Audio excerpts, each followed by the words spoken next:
Hello everybody, this is Jacob from Wager Me This. Today I got a $1,000 bankroll and we are going to start a series of videos that are based on frequency of numbers. Alright, some people don't believe that this matters, but there's a number frequency, alright, in the game. It's very simple. The 7 will come 6 out of every 36 times. That's its frequency. That's how often it'll happen in that set parameter. All right? Very simple. That means that each number has a set amount of times that it will come on average, or at its mathematical rate, right? The thing is obviously there can be spikes and there can be dips where it misses. But if you take a sample size, and it doesn't have to be as large as oftentimes you hear, it doesn't have to be 10,000 and 100,000 rolls. Guys, in 100 rolls, you're going to see the frequency stay pretty consistent. You're going to see it.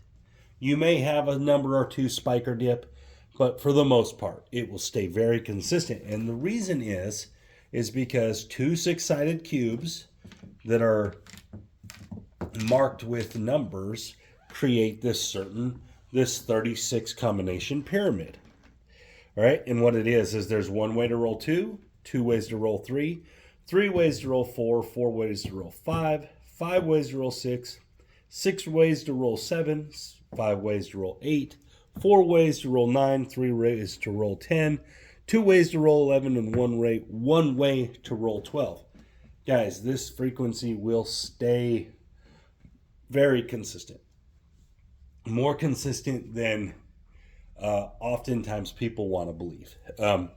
So what that means is that if you see a dip or a spike and you're using your table time as your control, and what I mean by that is you come to the table and you're sitting there watching the table, and you haven't seen fives roll for 3 shooters. And there's probably been 30 shots. You haven't seen no fives. Guys, it's your time at the table that makes this, the frequency is for you specifically, what you saw, right? You don't know, there might have been 35s roll right before that, but it's just based on what you see. And now people are going to argue with me on this, and people are going to say, no, that doesn't matter. Every roll is completely independent of the last, and they're going to tell me all this stuff. And you can make that argument. You can say every roll is 100% independent of the last. Then if that's what you think, then you should only play the 7. You should only ever play the 7 because it's the most likely to roll. So that means that every roll you have the best chance. So if you want to believe that there's more to it than that there's more to it than that every roll is independent of the last, that's where this frequency play comes in. That's where frequency play matters. And that's where, like, repeater plays and different things. Guys, if the frequency didn't matter, then why is there different payouts?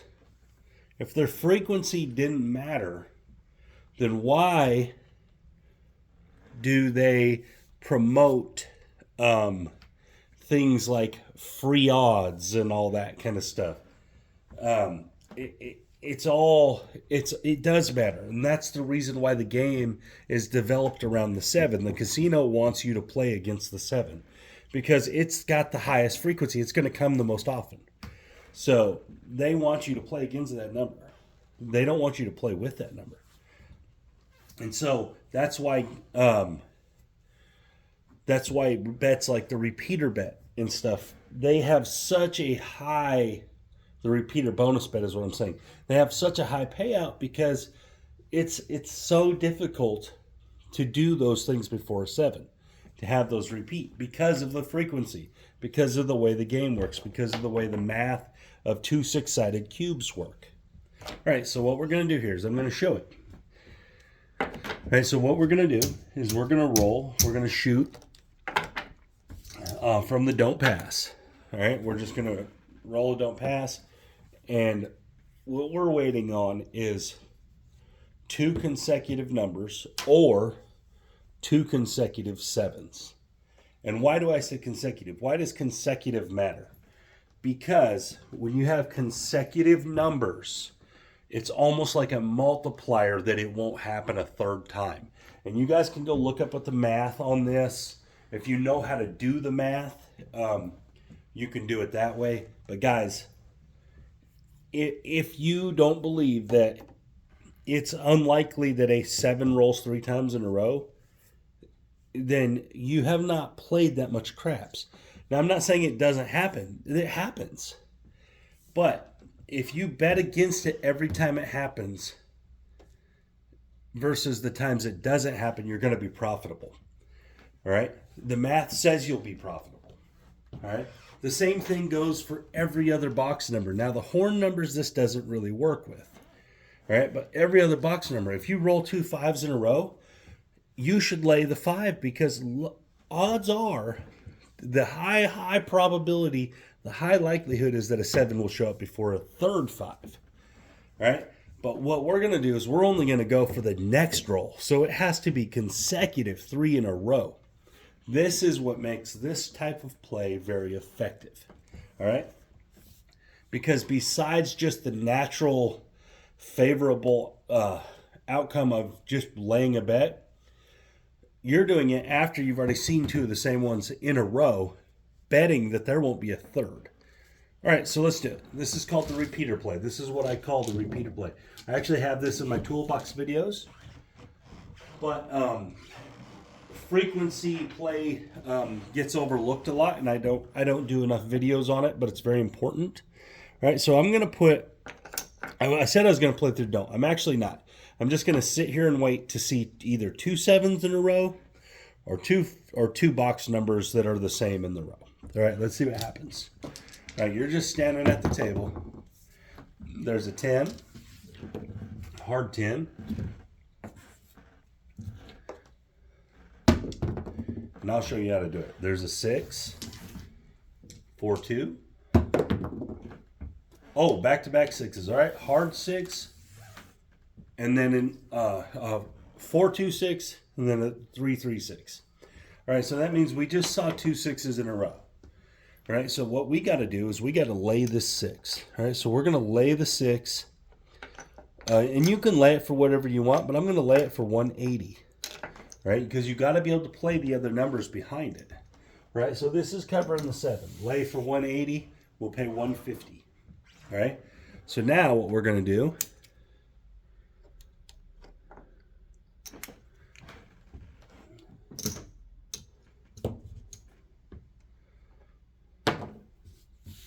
all right, so now the 7 pays, and then all the other numbers pay. But we're only going to roll one roll. Right? As long as we don't roll another 6, we win. 4 1 5. Now you don't have to do it the Iron Cross style. That's the way I chose to do it on this one. That 5 is going to win 70. But what'd you notice? That the 6 didn't roll a third time in a row, did it? All right, so we're going to win our 70, lose the field. We're going to rack it all back up, pull all our bets down. Now this is what the casino doesn't like about it. You pulling your bets up and down. But remember, it's your money. Play it how you want. All right, now we're waiting for another repeater. There's a 9.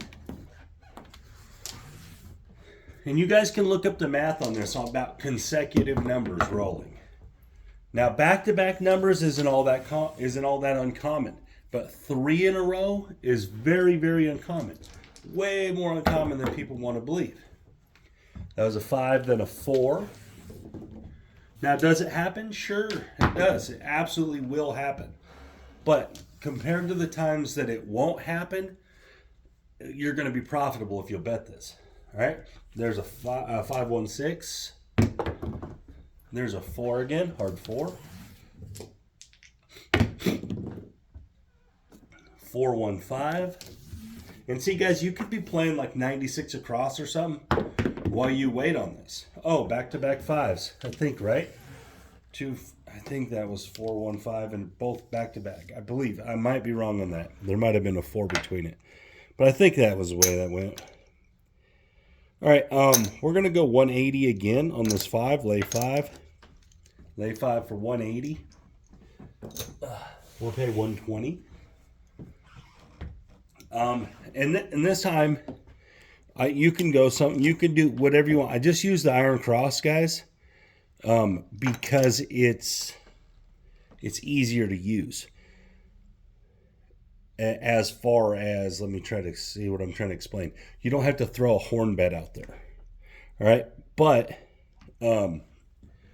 you know, sometimes it's about making the adjustment. It's about making the lay cover the bets you're making that are also still going to be profitable on the 7. And so there is some math to it, all right? And to practice this, but I just want to prove that the likelihood of this 5 re-rolling is really bad. Now, could I roll it? Yeah, I might roll it. I did not. I rolled a 9. Imagine that. I didn't roll 3 5s in a row. And this is what I'm getting at, is that this is something you can take advantage of. This is the frequency of the numbers. Numbers aren't supposed to roll 3 times in a row. It's not natural for the game. It's not a natural outcome of the game for numbers to roll 3 in a row. All right? It's not common. So you should bet that stuff. And that's what I'm getting at here. There's a 3. Now this doesn't work with the horn numbers because obviously you can't lay the horn numbers. And a 6, hard 6. This has been a really long roll without 7s. And a 3. And a 10, there's the point. Good shot, shooter. Here we go. And an 8, 5, 3, 8. But again, this is something that's hard for people to wrap their heads around because the rhetoric is that they get this pounded in their head that all the dice rolls are different, or that dice controllers can repeat the same numbers over and over and over, and all this crap that I don't believe. So, from my own experience at the tables, I'm not saying there isn't dice controller or dice influencers or whatever name they want to call themselves that can't re-roll numbers. But they're not going to roll 3 back to back. And that's what I'm betting on. Now, could I lose on that? Yeah, sure, I could. There's a hard 6. I don't know if I just rolled a 6 before that. I'm not sure. All right, there's a 7 finally. All right. Now, there is something. When the dice change hands, should you count that 7? And then let's say the guy rolls a come out 7. I personally don't. I don't, because I feel like there's a change there of some kind, at least mentally, even though mathematically there's not. Mentally, there's a change for me. But from the math standpoint, there is not. Right? Your control mechanism in this situation is your time at the table. It's the shots you see at the table. It's not the ones before, and it's not the ones after. It's the shots you see at the table. What did you see? In your group of shots, let's say you're at the table for 200 shots, you're going to see that pyramid, the 36 roll, the 36 combination pyramid that I talked about at the beginning of the video. It'll hold very true. And that's what this repeater play, this repeater thought process, this frequency thought process takes advantage of. That pyramid holds true, that those numbers roll at the same rates over much shorter, over way smaller sample sizes than people want to say. All right, let's go. All right, there's a 6, 5, 1.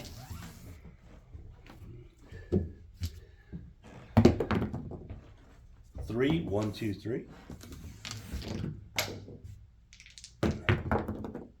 10, 6, 4, 10. 9. 9. Okay, back-to-back 9s. There we go. Let's go risky here. Let's go 300. I mean, I don't know how risky we're being. We're betting that there won't be 3 9s in a row. So not all that risky.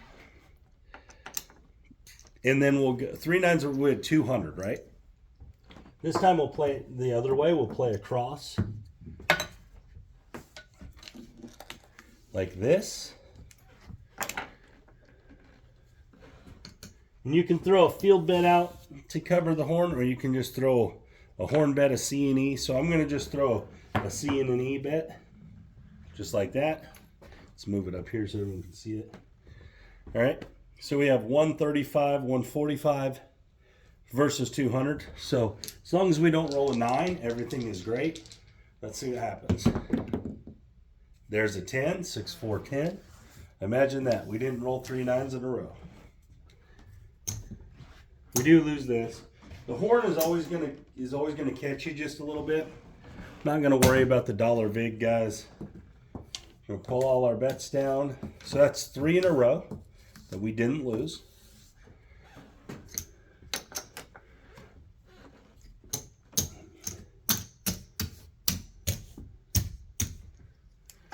All right, here we go. Keep rolling. There's an 11. There's a 5. A 9.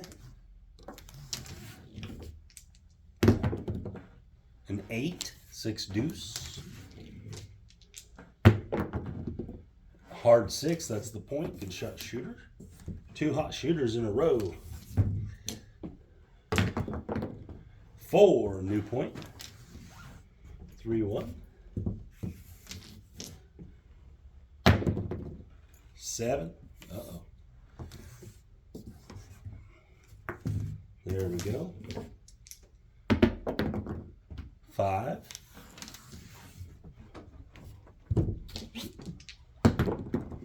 7. Oh, here comes the 7s. Imagine that. 5.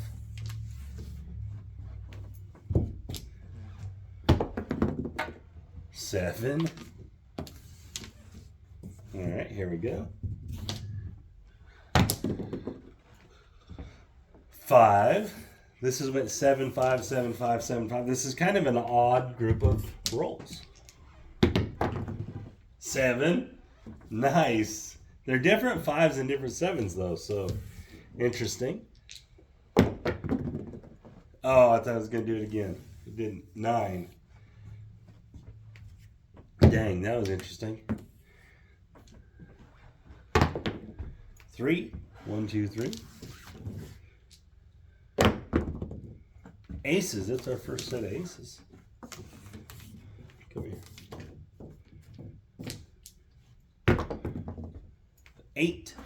6 deuce. 3. So this can be very boring. That's why you should play this alongside of something else. There's the point made 9. So you should be playing something else and then just pay attention to this and take your shots when you get them. Yo, 11. Because just playing this as a standalone strategy is very boring, and you're just going to stand at the table most of the time because numbers don't roll back to back. It's not uncommon, but it doesn't happen a lot. And they don't roll 3 times in a row very often at all. Even though I know I'll get arguments here, and I'll get all these horror stories that people tell me about 7 7s in a row, and there's a come out 7. And I'll get those. But the truth is, guys, it just doesn't happen as much as people think. What it is that it's memorable when it does happen. When they see 4 7s in a row, it's very memorable. So they think it happened a lot, but it probably only happened once. But I'm probably wrong on that too, you know. I get told I'm wrong a lot. For whatever reason. That one was an 8, then that was a 7. We're not seeing any more repeaters. Might just end the video. You guys got an idea what I'm talking about here. All right, there's back-to-back 7s. Even though they'd have been different shooters, we're going to go on and do it because of what we saw. All right, so that was back-to-back sevens. So what we're banking on is there won't be a third seven, right? So it's pretty simple. We could play the iron cross. We can play across all the numbers or whatever, but I'm just going to set up a big old iron cross. All right. I say big old. It's not going to be as big as I thought because I'm not going to. All right, but so we're going 125, 150, 150, 75. Right? Banking on that I don't see another seven. All right? Not three in a row. Am I right or wrong? 6, 4, 10.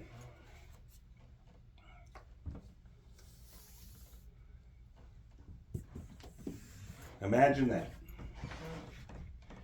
There wasn't three in a row. Surprising. All right.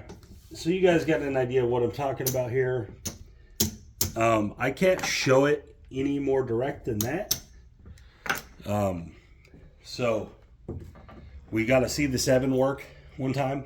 Guys, you can go look at Wizard of Oz and stuff. He has the math on this stuff of numbers rolling 3 times in a row and stuff.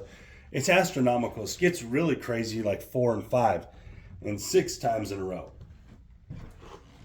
Which obviously, if you ever see that, you know, most people aren't going to keep betting it if they keep losing. So that's not even, you're not going to see it that much. Now, I know I'm going to get a bunch of comments about, I saw this or I saw that, whatever, you know, that's fine. I've seen four sets of aces in a row before, and I've never seen it again. I probably will never see it again. But does that mean that when I see a set of aces that I just pile all my money because I think there's gonna be 4 in a row? No, I don't. Why would I do that? All right, there's 400.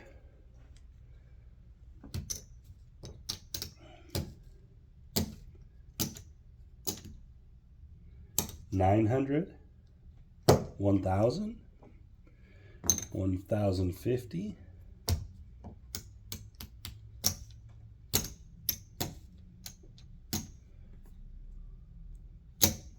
okay, so what we have is we made $175 off doing nothing more than playing the repeater. When we saw a number roll twice in a row, we played against it.